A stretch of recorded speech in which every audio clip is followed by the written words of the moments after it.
পেয়েছি সেগুলো সম্পর্কে ঢাকা বিশ্ববিদ্যালয় নির্বাচন কমিশন এবং ঢাকা বিশ্ববিদ্যালয় প্রশাসনের কাছে আমরা লিখিত আবেদন জানিয়েছি। লিখিত আবেদন জানানোর পরে আমরা দেখতে পাচ্ছি যে সেখানে কালক্ষেপণ হচ্ছে, আমাদেরকে অ্যাভয়েড করে চলার একটা চেষ্টা তারা করে যাচ্ছে। গাড়ি পরিস্থিতিতে নিয়মের মধ্য দিয়ে একটি সময় পার করার পরে যে অভিযোগগুলো তাদেরকে জানিয়েছি সেই অভিযোগগুলো আপনাদেরকে জানানোর প্রয়োজন বোধ করছি।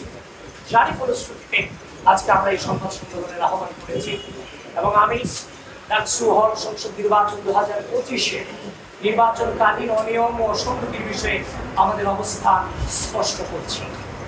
ভোটারকে নির্দিষ্ট প্যানেলের পক্ষে ভোট দেয়া ব্যালট পেপার সরবরাহ এবং ভোটার উপস্থিত হবার আগেই ভোটার তালিকায় উপস্থিতির স্বাক্ষর দিয়ে দেওয়া সহ নানাবিধ জালিয়াতির সংবাদ নির্বাচন চলাকালীন সময়ে গণমাধ্যমে প্রকাশিত হয়েছে।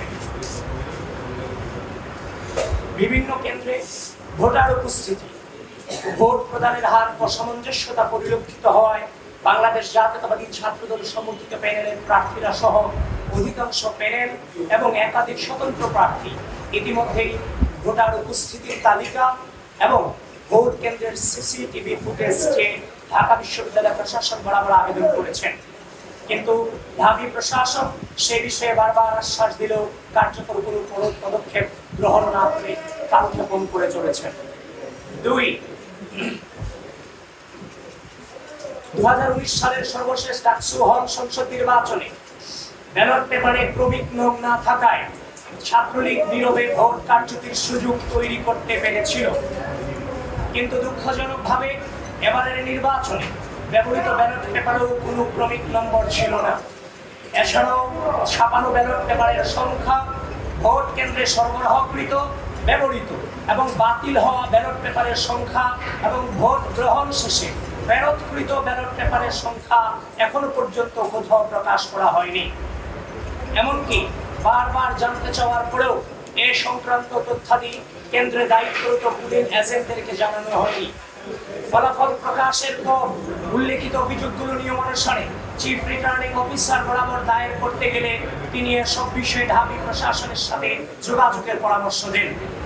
পরবর্তীতে ব্যালট পেপার সংক্রান্ত ইস্যুতে একাধিক প্রার্থী ও পুলিং এজেন্ট কর্তৃক যথাযথ প্রক্রিয়া অনুসারে অভিযোগ দায়ের করার পরও ঢাবি প্রশাসন তদন্তের মাধ্যমে প্রয়োজনীয় ব্যবস্থা গ্রহণ না করে নানা অজুহাতে কালক্ষেপণ করে চলেছেন। প্রিয় সাংবাদিক বন্ধুগণ, আমরা তাদেরকে যথেষ্ট সময় দিয়েছি, আমরা তাদের কাছ থেকে সময় নিয়েছি, এর প্রক্রিয়ার মধ্য দিয়ে কিন্তু সময় নিয়ে আপনাদের সামনে উপস্থিত হয়েছি। এই নির্বাচনের দিন থেকে শুরু করে পরবর্তী সময়ে যে ধরনের অসামঞ্জস্যতা আমরা দেখেছি, আমরা ইচ্ছা করলে রাজনৈতিক সংস্কৃতি বাংলাদেশের ছিল বিভিন্ন কারচুপি হওয়া এবং নেগেটিভ রেজাল্ট আসার পরে বিভিন্ন আন্দোলন করা। আপনারা আমাদেরকে জিজ্ঞাসা করেছিলেন যে আমরা কোনো আন্দোলনে যাব কিনা, কোনো প্রকার মিছিল মিটিং কিংবা অবরোধে যাব কিনা। আমরা বলেছি আমরা প্রক্রিয়া অনুসরণ করে আমরা সামনে এগোচ্ছি, অতি দ্রুত আপনারা আমাদের অবস্থান সম্পর্কে জানতে পারবেন। সুতরাং আমরা কিন্তু পূর্বের রাজনৈতিক সংস্কৃতি থেকে বেরিয়ে এসে ধৈর্যের পরিচয় দিয়েছি এবং একটি প্রক্রিয়া অনুসরণ করে বিশ্ববিদ্যালয় প্রশাসনের সাথে এবং আপনাদের সম্মুখে আজকে আসা সম্পূর্ণ প্রক্রিয়া অনুসরণ করে আমরা এখানে এসেছি। এই জন্য বাংলাদেশ জাতীয়তাবাদী ছাত্র দলকে আমি ধন্যবাদ জানাতে চাই যে তারা ধৈর্য ধারণ করেছে এবং পূর্বের যে রাজনৈতিক সংস্কৃতি সেটা থেকে বেরিয়ে এসে নতুন বাংলাদেশে নতুন রাজনৈতিক সংস্কৃতি প্রচলনে তারা গুরুত্বপূর্ণ ভূমিকা রেখেছে। 3, নির্বাচনে ব্যবহৃত ব্যালট পেপার কোন প্রেস থেকে ছাপানো হয়েছে সে বিষয়ে কোনো তথ্য প্রকাশ করা হয়নি। অনিরাপদ ছাপাখানা থেকে ফাঁস হওয়া নকল ব্যালটের মাধ্যমে ভোট কারচুপির অভিযোগ ইতিমধ্যেই এসেছে। উল্লেখ্য যে 7 সেপ্টেম্বর 2025 তারিখে নীলক্ষেতের গাউসুল আজম মার্কেটের একটি ছাপাখানায় ডাকসু হল সংসদ নির্বাচনের বিপুল সংখ্যক ব্যালট পেপার অরক্ষিত অবস্থায় পাওয়া যায়, যেখানে ঢাবি প্রশাসনের কোনো নজরদারি ছিল না বলে নিশ্চিত হওয়া গেছে। প্রিয় সাংবাদিক বন্ধুগণ, ব্যালট এই নির্বাচনের প্রধানতম গুরুত্বপূর্ণ জিনিস। সেই জিনিস অনিরাপদ অবস্থায় 7 তারিখ রাতে সেখানে পড়ে থাকবে। আশা করি সেটা আপনারাও মেনে নেওয়ার মতো পরিস্থিতিতে নেই। এবং আমরা সে অভিযোগ নির্বাচনের দিন পেয়েছি, এবং যিনি সেদিন তিনিও নির্বাচন করেছিলেন, যিনি সেখানে ছিলেন, তার বোকমার কানতে গিয়ে সারে জমিনে সেখানে তিনি উপস্থিত ছিলেন, এবং যিনি সে ছবি তুলেছিলেন, ব্যালট পেপারের ছবি তুলেছিলেন, তিনিও আজকে সংবাদ সম্মেলনে আমাদের সামনে উপস্থিত আছেন। প্রিয় বন্ধুগণ, আমরা নির্বাচনের দিন যখন এই ছবি পেয়েছি, আমরা বিশ্বাস করতে চাইনি। নানান বাস্তবতার কারণে কিংবা ব্যস্ততার কারণে আমরা সেটাকে এড়িয়ে গিয়েছিলাম। কিন্তু পরক্ষণেই যখন দেখতে পেলাম তার নিজ হাতে ছবি তোলা এই যে ব্যালট পেপারের ছবি, এবং যে আঙ্গুল দেখছেন, সে আঙ্গুলও কিন্তু সেই ছেলেটারই আঙ্গুল। এবং সেখানে আমরা সেই ফোন থেকে আমরা আইফোনে ছবি তোলা, সেখানে 7 সেপ্টেম্বর 2025 রাত 12:57 AM লেখা আছে। সুতরাং এটাকে ভুল প্রমাণিত করার কোনো সুযোগ আমাদের হাতে কিংবা আপনাদের হাতে নেই। সেজন্য এই বিষয়টাতে বিশ্ববিদ্যালয় প্রশাসন কোনোভাবে হালকাভাবে নেওয়ার সুযোগ নেই। বিশ্ববিদ্যালয় প্রশাসনকে এই ব্যাপারে জোরালোভাবে তাদের অবস্থান এই জাতির সামনে এবং বিশ্ববিদ্যালয়ের সামনে তুলে ধরতে হবে। 4, ডাকসু নির্বাচন অনুষ্ঠিত হবার 4 দিন পর তথা 13 সেপ্টেম্বর 2025 শনিবার ঢাকা বিশ্ববিদ্যালয় প্রশাসন কর্তৃক প্রকাশিত বিজ্ঞপ্তি অনুসারে ভোট গণনা মেশিন এবং সফটওয়্যারের নির্ভুলতা ও বিশ্বাসযোগ্যতা যাচাইয়ের সময় নির্দিষ্ট কয়েকজন শিক্ষক ও টেকনিশিয়ান উপস্থিত থাকলেও ভোটার ও প্রার্থীদেরকে এই বিষয়ে মোটেও অবহিত করা হয়নি।